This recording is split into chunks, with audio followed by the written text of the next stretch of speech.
আমি যুবকদেরকে অনুরোধ করি, ছোট ভাই, তোমরা এই 14, 15, 16 বছর 20 বছর বয়সে তোমরা কোনো মহিলার সাথে অবৈধ সম্পর্কে লিপ্ত হয়েও না। আমি অনুরোধ করলাম, তোমার জন্য আল্লাহ যে রিজিক রেখেছে তুমি পাবা ইনশাআল্লাহ। আস্থা রাখো আল্লাহর প্রতি।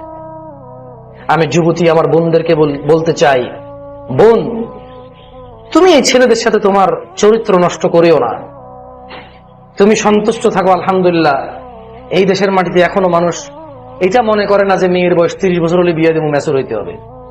আলহামদুলিল্লাহ, তোমার একটু যখন তোমার যৌবন দেখা দেয়, তোমার বাবা মা তোমার জন্য ভালো সিদ্ধান্ত নিয়ে নেয় যে ওকে একটা ভালো দেখে ছেলে দেখে, স্মার্ট, গুড লুকিং, সম্ভ্রান্ত পরিবার, অর্থ সম্পদ আছে, দরিদ্র না, ফকির মিসকিন না, অ্যাটলিস্ট তোমার খাওয়া দাওয়া পোশাক আশাকের ব্যবস্থা করতে পারবে তোমার বাবা মা। তুমি একটু বড় হলে সে চিন্তা করে একটা তোমার জীবন সঙ্গীর জন্য ওরা কিন্তু তোমার জন্য সময় ব্যয় করে। এটা তোমার নিয়ামত। পৃথিবীর অনেক দেশেই তাদের মেয়েদের নিয়ে এভাবে চিন্তা করে না। আলহামদুলিল্লাহ।